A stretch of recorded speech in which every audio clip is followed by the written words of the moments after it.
Welcome back to my YouTube channel easy tasty cuisine. ഇന്ന് നമ്മളൊരു fish rice ആണ് ചെയ്യുന്നത്. ഒരു റൈസ് സീരീസ് ആണ് നമ്മൾ ഇപ്പം ചെയ്തുകൊണ്ടിരിക്കുന്നത്. ഇത് പെട്ടെന്ന് നമുക്ക് ചെയ്യാം കേട്ടോ, വെറുതെ പറയാല്ല, പെട്ടെന്ന് ചെയ്യാൻ പറ്റുന്നതാണ്. ഇത് ബസ്മതി റൈസ് ആണ്. അതൊരു 1 കപ്പ് ഞാൻ എടുത്തിട്ടുണ്ട്. ഇതിൽ 1 കപ്പ് ബസ്മതി റൈസ് എടുത്തിട്ടുണ്ട്. ഇതൊരു 30 മിനിറ്റ്സ് നമ്മൾ കഴുകി നല്ലപോലെ കുതിരാനിട്ടത് കേട്ടോ. പിന്നെ വേറെ എന്താ, ഫിഷ്, മീൻ, ഏത് മീനും മതി, പക്ഷെ മുള്ളില്ലാത്ത മീനില്ലേ, അധികം മുള്ളില്ലാത്ത മീൻ. ഇത് കുറച്ചുകൂടി വലിയ കഷ്ണമായിട്ട് മുറിക്കണം കേട്ടോ. ഞാൻ മുറിച്ചാണ് വാങ്ങിച്ചത്, അതുകൊണ്ടാണ് ഇത്രയും ചെറുതായിപ്പോയത്. ഇതിൽ നമ്മൾ മസ്റ്റാർഡ് പേസ്റ്റ് ആണ് മാരിനേറ്റ് ചെയ്ത് വെച്ചേക്കുന്നത്. മസ്റ്റാർഡ് പേസ്റ്റ് എങ്ങനെ ചെയ്യുന്നു ഞാൻ പറയാം, അല്ലെങ്കിൽ ഞാൻ അതിൻ്റെ വീഡിയോ തന്നെ ഷോർട്സ് ആയിട്ട് അപ്ലോഡ് ചെയ്തിട്ടുണ്ട്, അപ്പോൾ അതിൻ്റെ ലിങ്ക് ഞാൻ കൊടുക്കാം. പിന്നെ വേറെ എന്താ വേണ്ടത്? വേറെ ഒന്നും വേണ്ട. ബസ്മതി റൈസ് വേണം, ഉപ്പ് വേണം, മസ്റ്റാർഡ് ഇതിന് പേസ്റ്റ് വേണം. അതിൽ നമ്മൾ മാരിനേറ്റ് ചെയ്ത് വെക്കണം. പിന്നെ കുറച്ച് ഓയിൽ, ഇത് മസ്റ്റാർഡ് ഓയിൽ ചെയ്യാം, ഇല്ലാന്നുണ്ടെങ്കിൽ നമ്മുടെ വെജിറ്റബിൾ ഓയിലും ചെയ്യാൻ പറ്റും കേട്ടോ. അപ്പം നമുക്ക് എന്നും പറയുന്ന പോലെ നമുക്ക് ചോദിച്ചു പോകാം. അങ്ങനെ പറഞ്ഞ് നമ്മുടെ വീഡിയോ തുടങ്ങാം. ഒന്നുമില്ല, ഇതിൽ നമുക്ക് എന്ത് ചെയ്യാന്ന് പറഞ്ഞാൽ, നിങ്ങൾക്ക് ഈ എന്താ പറയുക, മീന് അങ്ങനെ തന്നെ നമുക്ക് റൈസിലേക്ക് ഇട്ട് ചെയ്യാൻ പറ്റും. ഇല്ലാന്നുണ്ടെങ്കിൽ ഇപ്പം അങ്ങനെ ചിലർക്ക് റോ ആയിട്ട് അങ്ങനെ ഇരിക്കുന്ന അത് അത്യാവശ്യം ഇഷ്ടമുണ്ടാവില്ല. അപ്പം അങ്ങനെയുള്ളവർക്ക് ചെറുതായിട്ടൊന്നൊരു ഷാലോ ഫ്രൈ ചെയ്തിട്ട് ചെയ്യാനും പറ്റും കേട്ടോ. ഞാനൊന്നും ഷാലോ ഫ്രൈ ചെയ്തിട്ടാണ് ചെയ്യുന്നത്. കുറച്ച് എണ്ണ ഒഴിച്ചാൽ മതി കേട്ടോ. ഒന്നൊന്ന് ഫ്രൈ ചെയ്തെടുത്താൽ മതി. ഫ്രൈ വേണ്ട, ഒന്ന് ചെറുതായിട്ടൊന്ന് ഒന്ന് വാടി വന്നാൽ മതി കേട്ടോ.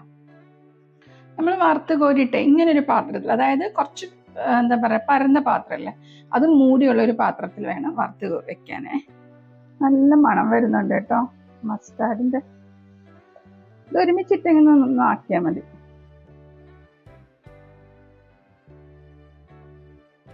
ഇത്ര മതിയാവും. ഇത്ര മതിയായിട്ട് നമുക്ക് ഇതിലേക്ക് മാറ്റി വെക്കാം. ഈ ഓഫ് ചെയ്ത് കൊടുക്കുകയാണേ.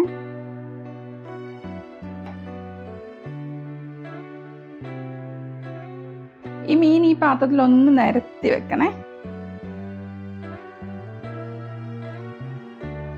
നമുക്ക് അരി വേവിക്കാനുള്ള പാന് ഞാൻ ഇതിലേക്ക് വെച്ച്, നമ്മൾ 1 കപ്പ് അരിയല്ലേ എടുത്തേക്കുന്നത്, അതുകൊണ്ട് തന്നെ ഞാനൊരു 1.25, അതേ ഇതിൽ കപ്പിൽ 1.25 വെള്ളം ഒഴിക്കുന്നുണ്ട്.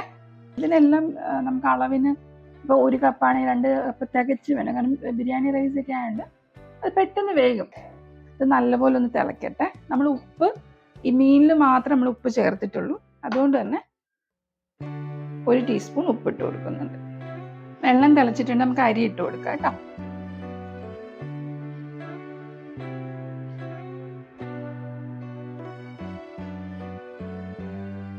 അരി ഒന്ന് ഹാഫ് കുക്ക് ആയിക്കോട്ടെ കേട്ടോ. നമുക്ക് അടച്ചു വെച്ച് വേവിക്കാം. നമ്മുടെ റൈസ് ഹാഫ് കുക്ക്ഡ് ആയിട്ടുണ്ട്. നമ്മൾ എടുത്തു വെച്ചിരിക്കുന്ന പാത്രം അടി വൃത്തിയാണോ നോക്കണം കേട്ടോ. നമുക്ക് ഫിഷ് വെച്ച പാത്രമില്ലേ, അതൊന്ന് ഇറക്കി വെക്കണം കേട്ടോ. ഇത് മൂടിയും വേണമെങ്കിൽ വേവിക്കാം, വെള്ളം അധികമാണെങ്കിൽ. ഇല്ലാന്നുണ്ടെങ്കിൽ വെള്ളം, ഇപ്പം നമുക്ക് വെള്ളം ഇല്ലല്ലോ, ഇത് വെച്ചിട്ട് ഇത് അടച്ചു വെച്ചിട്ട് ചെറുതീയിൽ, പിന്നെ തീ കൂട്ടരുത്, ചെറുതീയിൽ ബാക്കി വേവിച്ചെടുക്കുക. നമുക്കൊന്ന് തുറന്നു നോക്കാം കേട്ടോ. ഒരു 10 to 15 മിനിറ്റ്സോളം ഞാൻ ഇങ്ങനെ വെച്ചിട്ടുണ്ടായിരുന്നു. നല്ലപോലെ ആവി വന്നിട്ടുണ്ട്. ഇത് ആവി കയറ്റിയിട്ട് എന്താ ചെയ്യേണ്ടതെന്ന് അറിയോ? നമ്മൾ ദം ചെയ്യാൻ വെക്കില്ലേ, അതുപോലെ എന്തെങ്കിലും ഒരു വെയിറ്റ് ഇട്ടൊന്ന് വെക്കണം കേട്ടോ. അല്ലെങ്കിൽ മൈദമാവ് ഉണ്ടെങ്കിൽ സൈഡിൽ ഒട്ടിക്കുകയോ ചെയ്യാം. ഒരു 10 മിനിറ്റ്സ് ദമ്മായിട്ടിരിക്കട്ടെ കേട്ടോ.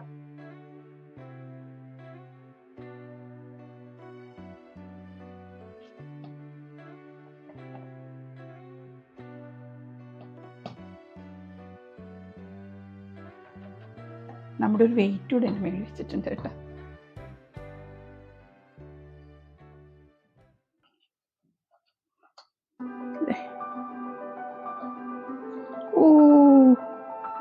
നല്ല ആവി പറക്കുന്നുണ്ടോ?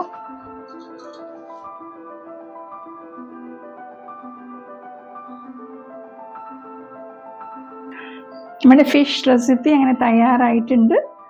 സിമ്പിൾ അല്ലേ, നമുക്ക് ആവശ്യമായിട്ടുള്ള ചെറിയ ഇൻഗ്രീഡിയൻസ് മാത്രമേ ഉള്ളൂ. കുറച്ച് അധികം സ്പൈസസ് ഇല്ലാണ്ട് കഴിക്കണം എന്നൊക്കെ ആഗ്രഹമുള്ളവർക്കാണെങ്കിൽ ഇത് നല്ലൊരു റെസിപ്പി ആയിരിക്കും. പിന്നെ എന്താ പറയുക മസ്റ്റാർഡ് പേസ്റ്റ് ചെയ്തേക്കുന്നത് എങ്ങനെയാണെന്നുള്ളത് ഞാൻ ലിങ്കിൽ അപ്ലോഡ് ചെയ്യാം. അല്ലെങ്കിൽ വേറെ ഒന്നുമില്ല, കുറച്ച് പച്ചമുളക്, വെളുത്തുള്ളി, പിന്നെ മസ്റ്റാർഡ്, നമ്മുടെ കടുക്, കുറച്ച് മഞ്ഞൾപ്പൊടി, ഉപ്പ്, ഇത്രയും മാത്രം മതി. വിനെഗർ ഇത് നല്ലപോലെ അരച്ചിട്ട് വിനെഗർ ചേർത്ത് എടുത്താൽ മാത്രം മതി കേട്ടോ. അപ്പം എല്ലാവരും ട്രൈ ചെയ്യുന്നുള്ള വിശ്വാസത്തോടെ അടുത്ത വീഡിയോയിൽ കാണുന്നവരെ ടാറ്റാ.